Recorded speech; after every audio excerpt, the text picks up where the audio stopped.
예, 오늘은 요한복음 64번째 시간입니다. 요한복음 18장 1절에서 11절 말씀을 공부하겠고요. 아버지의 뜻이라는 제목으로 오늘 공부를 하겠습니다. 먼저 우리가 이제 요한복음 18장을 시작을 하기 전에 그 전후에 이 성경 말씀을 요약을 하면 이렇습니다. 14장에서 16장까지는 유월절에 대한 가르침을, 유월절 때 예수님께서 가르침을 주신 것이고요. 17절에서는 여러분 아시다시피 우리 주님께서 아주 고귀하시고 위대하신 그 기도를 하신 겁니다. 이제 18장입니다. 18장, 14장, 16장, 그리고 17장에서 기도. 18장에서는 이제 우리 주님께서 케드론 시내를 건너서 겟세마네 동산으로 가시는데 그곳에서 이제 잡히시는 거죠. 그리고 총독 빌라도 앞으로 끌려가시는입니다. 그게 18장이고요. 이제 19장에서는 예수님께서 십자가에 달리셔서 처형을 당하시는 이제 요한복음이 이제 마지막 그 말씀으로 지금 진행이 되고 있습니다. 자, 오늘 먼저 요한복음 18장 1절 말씀부터 시작하겠습니다. 예수님께서 이런 말씀들을 이루신 후에 그분께서는 자신의 제자들과 함께 케드론 시내 저편 동산이 있는 곳으로 나아가셨으니 그분께서 그곳으로 그분의 제자들과 함께 들어가셨더라. 자, 예수님께서 이제 하나님 아버지께 기도를 들으신 후에 제자들과 함께 이제 케드론 시내를 건넙니다. 이 케드론 시내라는 것은 검은 여울, 검은 시내라는 뜻입니다. 이 시내를 건너면 예루살렘에서부터 겟세마네를 그 동산을 가기 전에는 바로 요 시내가 하나 있는데 이 시내의 이름이 케드론 시내입니다.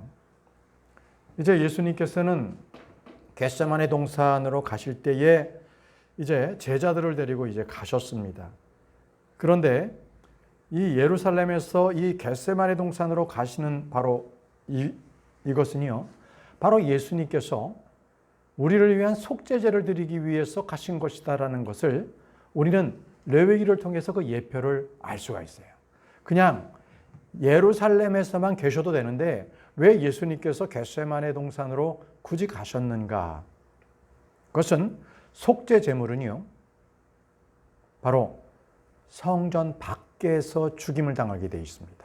자, 먼저 레위기에서 그 말씀에 대한 예표를 한번 보겠습니다.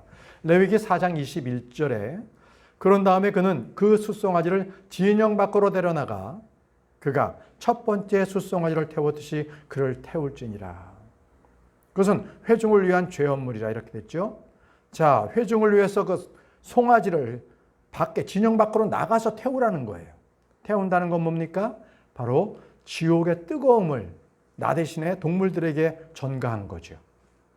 자, 여기 이 진영이라는 것은 하나님의 언약궤가 있는 거룩한 곳입니다. 그 거룩한 곳에서 죄를 거기에서 이 불태우는, 심판하는 그렇게 할 수 있는 곳이 아니죠. 지옥은 멀리 떨어져 있어야 되는 거죠.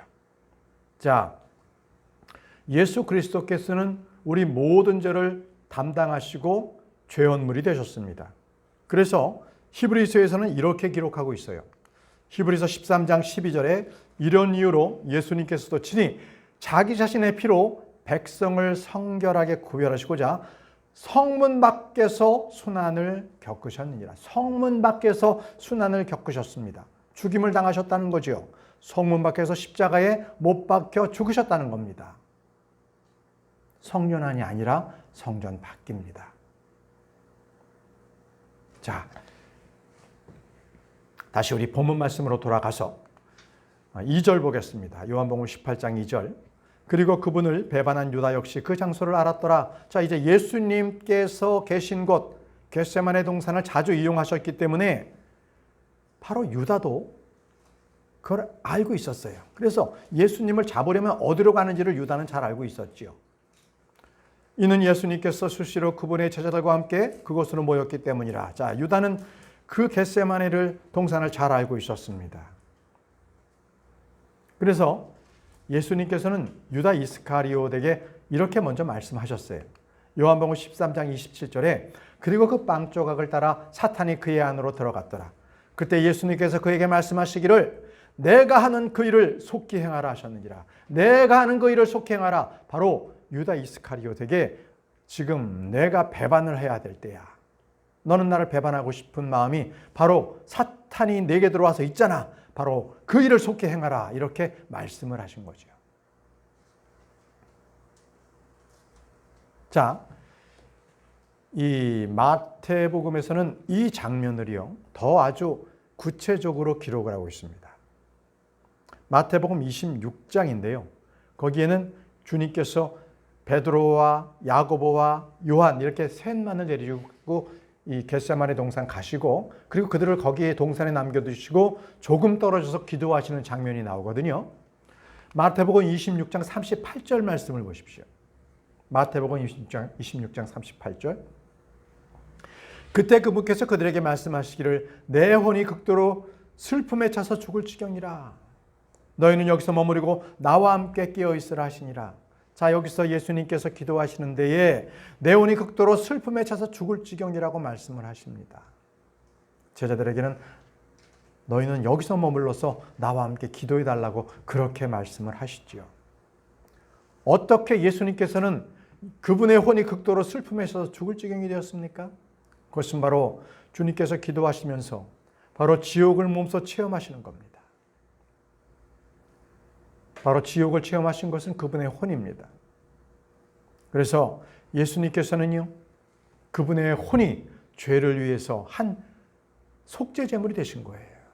그 속죄제물이 되셨다는 것을 이사야서에서는 이렇게 말씀하고 있습니다. 이사야 53장 10절 말씀에 그럼에도 그를 상하게 하는 것을 주를 기쁘게 드렸도다. 그분께서 그를 비통함에 두셨도다. 당신께서 그의 혼을 죄를 위한 죄물로 만드실 때에 그는 자신의 씨를 볼 것이요 그가 자신의 날들을 연장할 것이요 그의 기쁨이 그의 손 안에서 형통하리라. 여기서 보면 예수 그리스도의 혼은 바로 그분의 혼은 죄를 위한 제물이 되실 것이라고 예언해 놓고 있습니다. 혼이 가는 곳은 지옥이죠. 우리의 모든 죄는 지옥불에 던져질 그런 혼들이었습니다. 그러나 예수님께서 우리를 대신해서 지옥에 가셔서 우리의 모든 죄들을 그곳에 내려놓고 이제는 승리로 죄를 이기고 다시 부활하신 것입니다. 다시 본문 말씀으로 돌아가겠습니다. 요한복음 18장 3절 말씀. 그때 유다가 수석 제사장들과 바리새파 사람들로부터 받은 남자들과 간들로 구성된 부대를 대동하여 초롱불들과 횃불들과 무기들을 가지고 그곳으로 오니라. 자, 유다는요, 이제 예수님을 잡으려고 하는 이 사람들의 앞잡이가 되어서 초롱불과 횃불들, 무기들을 가지고서 예수님을 잡으러 왔습니다. 자, 우리는 이것을 보았을 때 마귀는요, 살인자라는 것을 우리는 기억합니다. 그런 거짓말쟁이지요. 그래서 사람들을 선동하고 이제 예수님을 살인하기 위해서 사람들을 대동하고 오는 겁니다. 바로 마귀가 바로 그들의 모든 일들을 주관하고 있는 거죠. 그 한가운데 유다가 있는 것이었습니다. 자, 마태복음 26장에서는 이렇게 기록하고 있습니다. 47절에 그러자 그분께서 아직 말씀하고 계시는 동안 보라 12 중 하나인 유다가 왔으니 수석 제사장들과 백성들의 장로들로부터 수많은 무리가 칼들과 몽둥이들 들고 그와 함께 왔더라. 예수님을 붙잡으려고 했던 것은 지금이 첫 번째가 아니었어요. 수시로 예수님께서 진리를 말씀하실 때마다 바리새파인들, 서기관들은 예수님을 잡으려 했지만 예수님을 잡을 수가 없었어요. 그런데 지금 이들은 바로 밤중에 칼과 몽둥이를 들고 예수님을 무력적으로 잡으려고 지금 왔던 것이죠. 여러분, 이 마귀는요, 언제든지 성도들에게 쫓아와요. 성도가 은혜를 받고 기쁨으로 충만할 때에도 성도를 쫓아와서 바로 그 성도가 실족하게는 만들기도 하고요. 그래서 언제나 죄는요, 우리를 찾아냅니다. 죄는 언제나 우리를 찾아내요. 그래서 죄를 지으면 안 되는 거예요. 창세기 4장 7절 여러분 우리 배웠지 않습니까? 이 말씀이 있습니다. 만일 내가 제때 행한다면 내가 받아들여지지 않겠느냐. 하나님 말씀이세요. 카인에게 말씀하시는 겁니다. 그러나 만일 내가 제대로 행하지 않는다면 죄가 문 앞에 있느니라. 올바르게 행하지 않고 죄를 지으면 죄가 바로 너의 문 앞에 있다는 것입니다. 모세도요. 요르단 동편에서 머물고자 했고 이제 가나안에 갔을 때 자기네들이 나서서 분명히 가족들은 남겨두고 가축들은 남겨놓고 이 요르단 강을 건너서 서편에 가서 전쟁을 하겠다고 했어요. 그랬을 때 이제 모세가 그들에게 그 세 지파 르벤, 갓, 므낫세 반지파에게 너희들이 만일 형제를 위해서 싸우지 않는다면 죄를 짓는 것이다 라고 하면서 이렇게 말합니다. 민수기 32장 23절에 그러나 만일 너희가 그렇게 행하지 않으려 한다면 그러니까 형제들과 함께 요르단을 건너서 가나안에 많은 그 이민족들과 전쟁을 하지 않는다면 보라 너희는 주를 대적하여 죄를 지었도다. 그리하면 너희 죄가 너희를 찾아낼 것임을 확실히 알라. 죄를 지으면 죄가 너희를 찾아낸다는 것입니다. 죄를 짓고서는요. 죄로부터 속박이 되는 것이지 죄로부터 도망갈 수가 없는 겁니다. 자, 우리는 다시 본문 말씀으로 돌아가겠습니다. 4절입니다. 요한복음 18장 4절. 그러므로 자신께서 닥치실 모든 것들을 아시는 예수님께서 앞으로 가시어 그들에게 말씀하셨느니라. 너희는 누구를 찾느냐 하셨느니라. 자, 여기서 말씀 보시면 자신에게 닥칠 모든 것들을 아시는 예수님께서라고 4절에 말씀하셨습니다. 그렇습니다. 예수님께서는요. 자신에게 닥칠 모든 일을 다 알고 계시는 겁니다. 사람들의 모든 계획과 생각과 상상을 다 아시는 분이시죠. 자, 유다 이스카리옷이 한 무리의 사람들을 대동해서 칼과 몽둥이로 들고 왔을 때에 주님께서는 자신에게 닥칠 모든 것을 아시고 말씀을 하셨습니다. 자, 5절 말씀.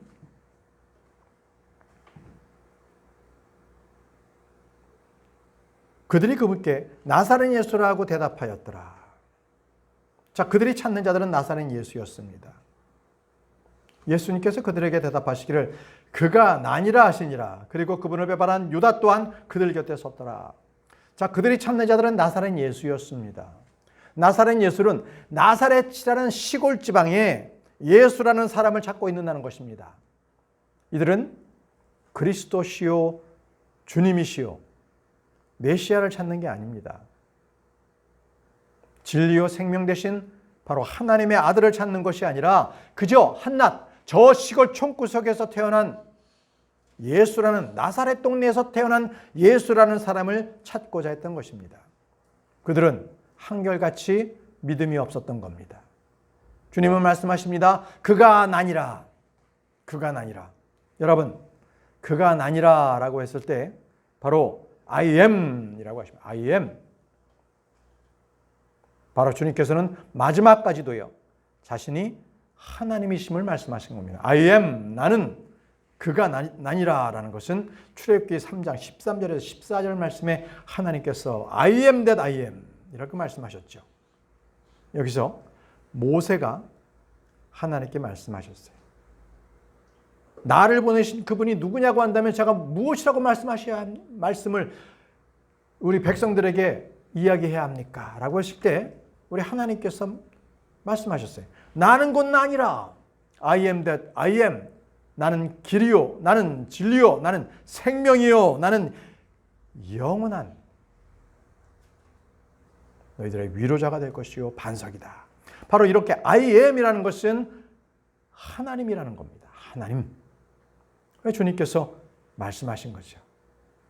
그가 나니라. 바로 너희가 찾는 나사렛 예수라는 사람은 나니라. 그가 나니라. 하나님이니라 라고 말씀하시는 겁니다. 8절 말씀 보십시오. 놀라운 일이 일어납니다. 그때 그분께서 그들에게 말씀하시기를 그가 나니라 하시자마자 그들이 뒤로 물러가서 땅바닥에 쓰러졌더라. 예수님께서 그가 아니라 하시면서 무슨 장풍이 나간 것도 아니에요. 회오리 바람이 분 것도 아닙니다. 왜 그런데 그들은 뒤로 물러가서 땅바닥에 쓰러졌습니까? 이것은 바로 여호와 하나님의 이름, 거기에는 초자연적인 위력이 있다는 겁니다. 그 위력 앞에 아무도 설 수 없었습니다. 그들은 뒤로 물러나서 땅바닥에 쓰러질 수밖에 없습니다. 여러분, 이제 마지막 때예요. 마귀는요, 여호와 하나님 앞에 굴복하고 무릎을 꿇습니다. 마지막 때예요.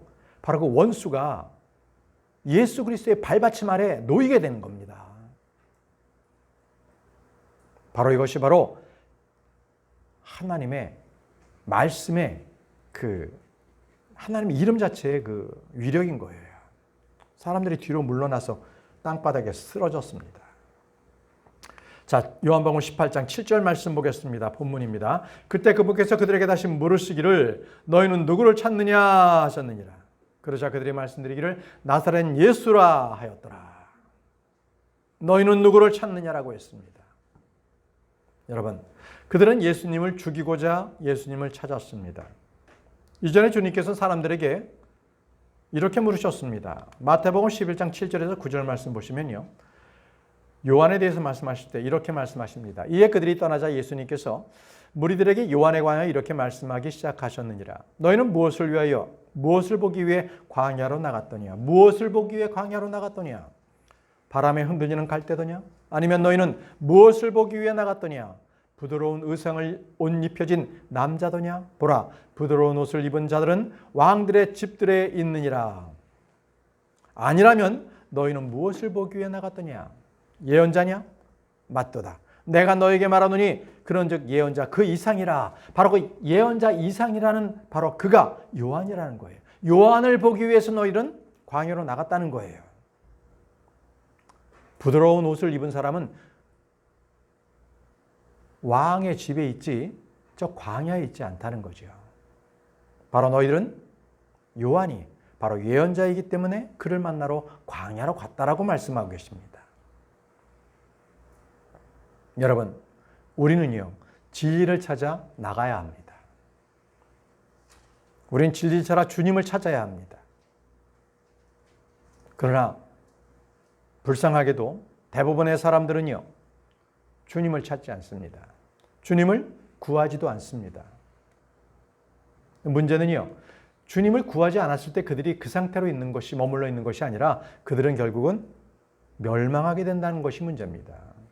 자, 르호보암 아시죠? 솔로몬의 아들이요. 자, 르호보암이 주님을 찾으려 하지 않았을 때 이런 문제가 있었습니다. 역대하 12장 14절 말씀에 그리고 그는 악을 행하였으니 그가 주를 찾으려고 자신의 마음을 예비하지 아니한 까닭이라. 그가 주를 찾으려고 자신의 마음을 예비하지 않았다고 주님께서 말씀하세요. 자, 이 말씀은요, 자, 르호보암이 주님을 찾지 않자 주님께서 이집트 왕 시삭을 보내서 하나님의 전 그리고 왕궁에 있는 보물 이런 것들을 다 가지고 그걸 다 침략해서 그 보물들을 다 가지고 갑니다. 바로 그때 이 르호보암이 다시 회개하고 겸손해지죠. 자, 그런데 그가 다시 그것을 잊고서 하나님을 찾지 않았어요. 바로 그때 말씀입니다. 그때 말씀이에요. 이토록 주님을 구하지 않으면요, 그는 자연스럽게 악을 행하게 되는 거예요. 악에 빠지게 되는 것이죠. 그의 마음이 하나님의 말씀을 떠나서는 부패하기 때문에 그렇습니다. 여러분, 주를 찾으라, 주를 찾으라, 이 말씀은 하나님의 명령입니다. 하나님의 명령. 찾아도 되고 안 찾아도 되고 하는 것이 아니라 우리는 꼭 주님을 찾아야 합니다. 이사야 55장 6절 말씀에 그분이 발견될 수 있는 동안에 너희는 주를 찾으라. 그분께서 가까이 계시는 동안에 너희는 그분을 부르라라고 말씀하셨습니다. 너희는 주를 찾으라. 그분을 부르라. 자, 예언자 아모스도 이렇게 기록했습니다. 아모스 5장 4절과 6절 말씀에 이는 주 이스라엘의 집에 이같이 말하기 때문이라. 너희는 나를 찾으라. 그리하면 너희는 살리라. 나를 찾으라. 그리하면 너희는 살리라. 주를 찾으라. 그리하면 너희는 살리라. 이렇게 반복적으로, 너무나 중요한 말씀이기 때문에 주님께서 반복적으로 예언하게 하신 겁니다. 자, 우리 다시 본문 말씀으로 돌아가도록 하겠습니다. 요한복음 18장 8절에서 9절 말씀을 보시기 바랍니다. 자, 예수님께서 대답하셨느니라. 내가 너에게 이르노니 그가 나니라. 그러므로 만일 너희가 나를 찾는다면 이들은 자신들의 길을 가게 하라. 너희가 나를 찾는데 여기 있는 내 제자들은 자신들의 길을 가게 하라고 주님께서 말씀하십니다. 이는 그분께서 이야기하신 그분의 말씀이, 그 말씀이 성취되게 하려 함이니 곧 당신께서 제게 주신 자들 중 제가 아무도 잃어버리지 아니하였나이다 하신 것이라. 자, 여기 있는 나의 제자들은 가게 하라라고 하신 이 주님의 말씀은요, 이 제자들을 안전하게 가게 하기 위해서 염려해서 하신 말씀이 아니라는 겁니다. 주님께서 말씀하셨잖아요. 그 이유를. 9절에 당신께서 제게 주신 자들 중 제가 아무도 잃어버리지 아니하였나이다. 이 말씀을 성취하기 위해서 제자들은 돌려보내라고 그들에게 말한 것입니다. 바로 이 기도를 요한복음 17장 주님의 기도 때에도 동일하게 하셨습니다. 요한복음 17장 12절에요. 당신께서 제게 주신 자를 제가 지켰으며 파멸의 아들을 제외하고는 그들 중 아무도 잃어버림 바 되지 아니하였으니, 그들 중 아무도 잃어버림 바 되지 아니하였으니 성경 기록이 성취되게 하려 함이니이다. 성경 기록을 성취하기 위해서 제자들 아무도 잃어버리지 않고 그들이 예수님과 함께 십자가에 못 박히지 않도록 하기 위함이라고 주님께서 말씀을 하고 있습니다. 왜요? 그들을 끝까지 사랑하시기 때문에. 제자뿐만 아니라 예수 그리스도를 믿는 자들은 주님께서 끝까지 사랑하셔서 그 구원함을 놓지 않으세요. 우리가 예수님을 만날 때까지 우리의 구원은 성령님으로 인해서 봉인되어 있습니다.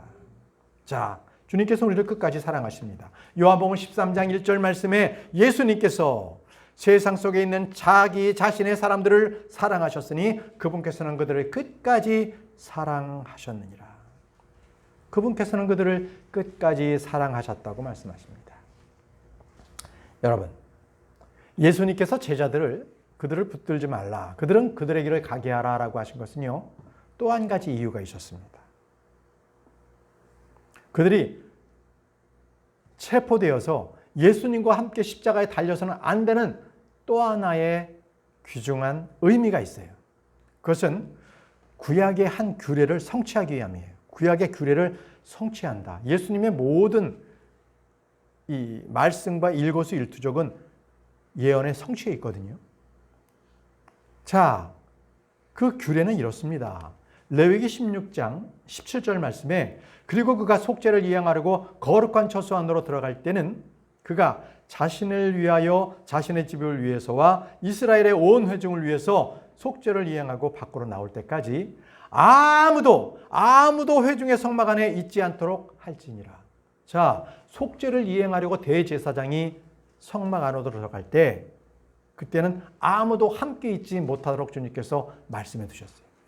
속죄를 행하는 대제사장 외에는 누구도 성막 안으로 들이지 말라라고 주님께서 말씀을 하신 겁니다. 그럼 여러분, 예수님께서는 대제사장이시죠. 그분께서는요, 바로 우리의 속죄물이 되시기 때문에 그 속죄물로 드려지는 바로 그곳에 그 어느 누구도 함께 하실 수 없어요. 예수님만이 우리를 속죄하실 수 있는 속죄물이 되실 수 있는 거예요. 그래서 믿는 제자들이 함께 죽을 수는 없었던 겁니다. 이해되시죠? 네. 자, 본문 말씀으로 다시 돌아가겠습니다. 18장, 요한복음 18장 10절에서 11절 말씀 보겠습니다. 그때 칼 한 자루를 가지고 있던 시몬 베드로가 그것을 빼들고 대제사장의 종을 쳤으니 그의 오른쪽 귀를 잘라버렸더라. 그 종의 이름은 말쿠스였더라. 자, 이 시몬 베드로가 이 고기잡이 어부였는데 이 회는 잘 못 떴던 것 같아요. 이 우리 생각으로는 이 어부들이 회도 잘 뜨기 때문에 이 칼을 잘 쓸 것 같은데 그냥 내리쳤는데 그냥 귀를 자른 그런 칼솜씨였거든요. 빗 맞은 거죠, 한마디로. 자, 그때 예수님께서 베드로에게 말씀하시기를 너의 칼을 칼집에 꽂으라. 나의 아버지께서 나에게 주신 잔 그것을 내가 마시지 않겠느냐 하셨느니라. 자, 주님께서 너의 칼을 칼집에 꼽으라고 말씀하셨습니다. 그리고 나의 아버지께서 나에게 주신 잔 그것을 내가 마시지 않겠느냐라고 말씀하셨는데요. 이 말씀은 동일하게 마태복음 26장에 이렇게 기록되어 있습니다. 52절입니다. 마태복음 26장 52절에 그때 예수님께서 그에게 같이 말씀하셨느니라. 너의 칼을 제자리에 다시 꽂으라. 이는 칼을 잡는 자들은 모두 칼로 망하기 때문이라. 자, 칼을 잡는 자들은 모두 칼로 망한다고 하시면서 칼을 제자리에 꼽으라고 말씀하셨습니다. 여러분, 그래서 저와 여러분들은요, 칼로서 세상을 정복하거나 칼로서 마귀를 대적하는 게 아니라는 거예요. 우리의 대적 무기는 눈에 보이는 무기가 아니에요. 육신적인 것이 아닙니다. 고린도후서 10장 4절 말씀 보십시오. 고린도후서 10장 4절 말씀. 이는 우리의 전쟁 무기들은 육신에 속하지 아니하고 다만 하나님을 통해 막강하여 강한 요새들을 무너뜨리기 때문이라. 자, 우리가 쓸 수 있는 전쟁 무기들은요, 눈에 보이는 육신적인 무기들이 아니라고 말씀하십니다. 그럼 뭡니까? 우리 성도들이 쓸 수 있는 무기는요, 말씀의 검, 하나님의 말씀입니다. 베드로처럼 칼을 뽑아서 그 칼로서 물리적으로 사람을 찌르고 싸우려고 하는 것이 아니라 우리는요, 하나님의 전신갑주를 입고 하나님의 말씀을 꼭 붙잡고 영적 사악한 세력과 싸워야 하는 거예요. 육신적인 사람과도 싸우면 안 됩니다. 우리의 싸움의 대상은 바로 영적 자, 사악함, 공중 권세 잡은 자, 바로 마귀, 사탄, 바로 이들과 대적하는 거예요. 에베소서 6장 17절에 그리고 구원의 투구와 성령의 검, 곧 하나님의 말씀을 붙들라. 하나님의 말씀을 붙들라. 이게 우리의 무기입니다. 하나님의 말씀이 우리의 검이 되는 거예요. 칼이 되는 것입니다. 여러분, 우리는 이제부터 성령의 검으로 우리 자신을 지켜야 합니다. 성령의 검으로 우리는 마귀와 싸워 승리해야 합니다. 마귀는 우리가 대적하면 도망갑니다. 왜요? 우리가 잘나서가 아니에요. 바로 우리에게 주신 하나님의 말씀, 하나님의 말씀의 그 권능, 그것으로 우리는 마귀를 대적할 수가 있는 것입니다. 여러분, 근데 여기서 말이죠. 우리는 성령의 검으로 내 자신을 지켜야 할 뿐만 아니라 또 한 가지 해야 할 일을 주님께서 말씀하셨어요. 또 한 가지. 뭐냐면요, 깨어 있어야 되는 거예요. 에베소서 6장 18절에 성령 안에서 모든 기도와 간구로 항상 기도하고 모든 성도들을 위하여 모든 인내와 간구와 더불어 그 일에 깨어 있으라. 깨어 있으라는 거예요. 여러분, 우리가 깨어 있지 못할 때에 어떤 일이 벌어집니까? 베드로전서에 분명히 말씀해요. 베드로전서 5장에 분명히 말씀하시기를 깨어 있으라. 저 사탄 마귀가 울부짖는 사자처럼 삼킬자를 찾는다는 거 아니에요. 마귀가 어떻게 삼킬자를 찾을 수 있겠어요? 그거는 말씀에 똘똘 뭉쳐가지고 깨어있으면 못 찾아요. 못 먹어요.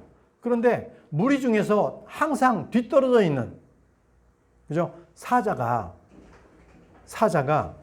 이 동물을 딱 먹을 것을 갖다가 사냥할 때 어떻게 해요? 병들거나 무리로부터 이탈되거나 나약한 어린 것들을 잡잖아요. 괜히 이 힘 좋은 그러한 것들을 먹이로 삼았다가는 자기 힘만 빠지고 먹지도 못할 것들도 있으니까, 그러니까 항상 무리에서 이탈되어 있는 아주 약한 것들을 공격한단 말이에요. 바로 우리는 깨어 있어야 돼요. 깨어 있지 못할 때 우리는 무리에서 이탈되어 있는 거죠. 약해지는 겁니다. 여러분, 우리는요, 마귀에 대해서도 그렇고요, 이 죄와 관련되는 것, 세상에 관련되는 것, 육신과 관련되는 것에 대해서는 항상 깨어서 내가 지금 죄 가운데 있어서 마귀가 나를 한 번에 물려고 하지 않나. 늘 우리는 이것을 우리는 깨어있게 바라봐야 합니다. 자, 본문 말씀 돌아가겠습니다. 요한복음 18장 11절 말씀입니다. 그때 예수님께서 베드로에게 말씀하시기를 너의 칼을 칼집에 꽂으라. 나의 아버지께서 나에게 주신 잔 그것을 내가 마시지 않겠느냐 하셨느니라. 우리 주님께서는 아버지께서 나에게 주신 잔 그것을 내가 마셔야 되지 않겠느냐라고 말씀하십니다. 여러분, 이 잔이야말로 주님께서 애초에 기도하실 때에 나에게로부터 지나가도록 그렇게 원했던 바로 그 잔입니다. 그 잔. 마태복음 26장 39절에 오 나의 아버지여 만일 그것이 가능하시거든 이 잔을 제게서 지나가게 해 주옵소서. 이 잔을 제게서 지나가게 해 주옵소서. 이렇게 말씀하셨어요. 그럼에도 주님께서는 아버지의 뜻을 이루기 위해서 그럼에도 불구하고 제 뜻대로 하지 마옵시고 다만 당신의 뜻대로 하옵소서라고 기도를 했습니다. 주님께서는 분명히 이 잔이 자신으로부터 지나가게 해달라고, 이 잔을 자신이 받지 않게 해달라고 하셨어요. 왜였을까요? 이 잔이 바로 하나님의 진노의 잔이었기 때문에 그렇습니다. 이 진노의 잔은 바로 저와 여러분들을 위해서 하나님께서 그렇게 진노하시는 그 잔이었습니다. 바로 우리를 위해서 정해진 그 잔이었다는 것입니다. 데살로니가전서 5장 9절 말씀을 보세요. 데살로니가전서 5장 9절 말씀에 이는 하나님께서 우리를 진노에 이르도록 정하신 것이 아니오라고 했습니다.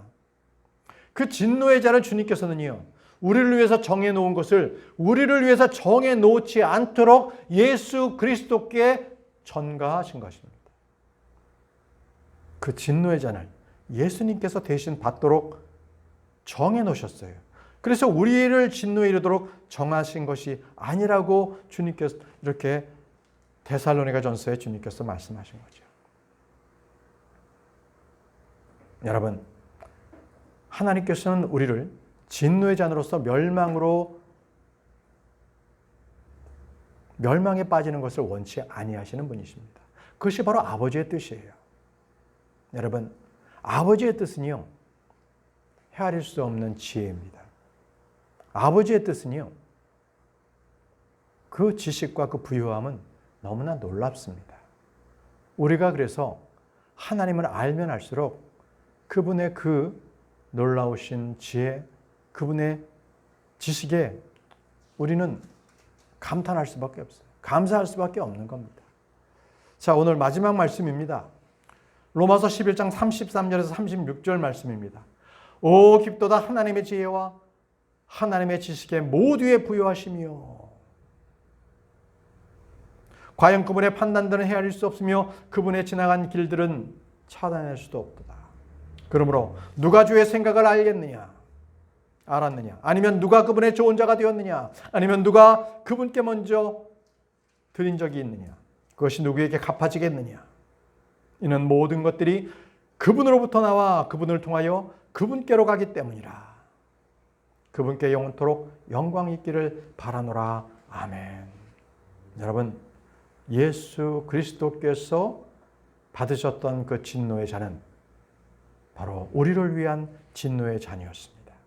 그것을 예수님께서 대신 그 잔을 받아서 갈보리 십자가에서 죽음으로써 완전히 그 진노를 감당하셨던 겁니다. 이것이 바로 하나님의 지혜고 하나님의 지식에 모두의 부요하심입니다.